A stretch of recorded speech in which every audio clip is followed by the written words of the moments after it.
Doctor ফায়েজা Ahmed, আমাদের বিশেষ চাহিদা সম্পন্ন যে শিশুরা রয়েছে, কিশোর কিশোরীরা রয়েছে, তাদের মনের যত্ন নেওয়াটা কতটা গুরুত্বপূর্ণ?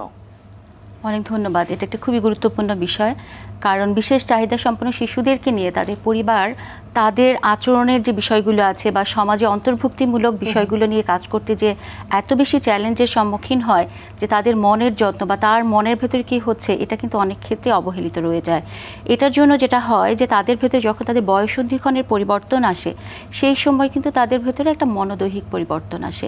এই মনোদৈহিক পরিবর্তনে তার ভেতরে যে একটা হরমোনাল চেঞ্জ হয় সেই সময়টাতে এমনিতেও দেখবেন যে স্বাভাবিক বিকাশপ্রাপ্ত শিশুদের ভেতরেও মুডের একটা চেঞ্জ হতে থাকে, তাদের টেম্পারামেন্ট চেঞ্জ হয়, অল্পতেই হয়তো একটা অবাধ্যতা করছে, অকারণেই মনটা খারাপ থাকে।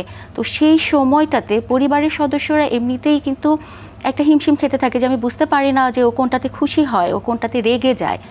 আর এই বিশেষ চাহিদা সম্পন্ন শিশুদের অনেক সময় আছে তাদের যোগাযোগে ঘাটতি থাকে, এবং সামাজিক যোগাযোগে যেহেতু ঘাটতি থাকে তার হয়তো কোনো কারণে কোনো একটা কিছুতে ফ্রাস্ট্রেশন হচ্ছে, সেটার জন্য সে হয়তো কাউকে আঘাত করছে। তখন যেটা হলো, তার যে মন খারাপ হলো সেটা অন্যকে বোঝাতে না পেরে অন্যরা দেখলো যে সে তার সাথে রাগ দেখাচ্ছে, তখন তার মনের যত্নটা তো হলোই না, উল্টো তাকে হয়তো শাস্তির মধ্যে দিয়ে যেতে হচ্ছে। এটার জন্য তাদের এই যখন পরিবর্তনগুলো আসা শুরু করে তখন অবশ্যই একজন মনোচিকিৎসকের শরণাপন্ন হওয়াটা খুবই দরকার, এবং তার মানসিক পরিবর্তন কী ধরনের হচ্ছে, কী ধরনের সে সমস্যার ভিতর দিয়ে যাচ্ছে সেটার জন্য বেশ কিছু অ্যাসেসমেন্ট এবং তাদের ইন্ডিভিজুয়াল থেরাপির ভিতর দিয়ে যাওয়া খুব প্রয়োজন। সাধারণত যেটা দেখা যায় বিশেষ চাহিদা সম্পন্ন শিশুদের ক্ষেত্রে তাদের নানা রকম সমস্যা থাকে, এই সমস্যাগুলোকে অ্যাড্রেস করতে যেই বাবা মা হিমশিম খান এবং ওটাকেই প্রাধান্য দেন, এটাই হচ্ছে বাস্তবতা। এই প্রাধান্য দিতে গিয়ে আসলে হয়তো এই উপেক্ষিত রয়ে যায় তাদের মানসিক স্বাস্থ্যের ইস্যুটা, এবং মনের বিষয়টার সাথেও যে শরীরের অনেক কিছু জড়িত এটা আসলে বুঝতে পারেন না তারা। সেক্ষেত্রে আসলে অভিভাবকদেরকে কি পরামর্শ দেবেন? সেক্ষেত্রে আমাদের যেটা হয় যে আমরা শিশু বিকাশ কেন্দ্রে যে পরিবারের সদস্যরা আসেন তাদেরকে আমরা যেটা বলি যে এটা একটা মাল্টিডিসিপ্লিনারি প্ল্যানে আমাকে চলতে হবে।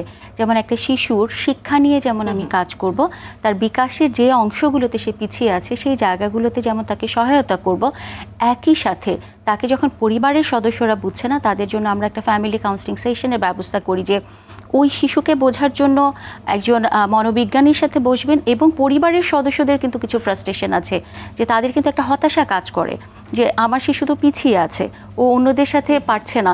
তো সেই জায়গাটাতে পরিবারের সদস্যদেরকে সহায়তা করি, এবং ওই শিশুর না বলা কথা যেটা হয়তো সে তার সামাজিক যোগাযোগে ঘাটতির কারণে বুঝিয়ে বলতে পারছে না সেই জায়গাটা আমরা বোঝার চেষ্টা করি। এবং আপনি খেয়াল করবেন যখন আমাদের কখনো কখনো খুব মন খারাপ হয়, কেউ যদি আমাকে খুব মনোযোগ দিয়ে শোনে, আমরা যেটাকে বলি অ্যাক্টিভ লিসেনিং, এটা কিন্তু আমার মনের কষ্ট অনেকখানি কমিয়ে দেয়।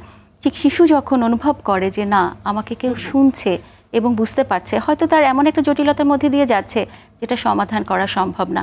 আমি যদি একটু বলি যে আমার ক্লিনিক্যাল এক্সপিরিয়েন্স থেকে, সেরিব্রাল পালসির একটি শিশু, সে বলছে আমি তো আমার বন্ধুদের সাথে খেলতে পারি না, এখন তার তো একটা মুভমেন্ট ডিসঅর্ডার, সে কখনোই আসলে খেলতে যেতে পারবে না। এই যে তার লাইফের যে একটা ট্রমা, এই যে তার একটা রিয়েলিটি, এটা তো আসলে আমরা পরিবর্তন করতে পারবো না। কিন্তু যখন কেউ বলছে যে হ্যাঁ আমি বুঝতে পারছি, মানে এমপ্যাথেটিক একটা অ্যাপ্রোচে যখন আমি তাকে বলছি আমি জানি এটা খুব ভীষণ কষ্টের এবং তুমি এই কষ্টের ভেতর দিয়ে যাচ্ছ, আমি তোমার সাথে আছি এই জার্নিটাতে, তখন কিন্তু সে অন্তত অনুভব করে যে কেউ আমাকে বুঝতে পারছে। এটা একটা মানুষের জন্য খুব বেশি দরকার, তার কনফিডেন্স এবং তার সেলফ এস্টিমটা বাড়ানোর জন্য, তার মনের সুস্থতার জন্য। সে তখন ভাববে যে না আমার সাথে কেউ আছে, সে স্বস্তি অনুভব করবে।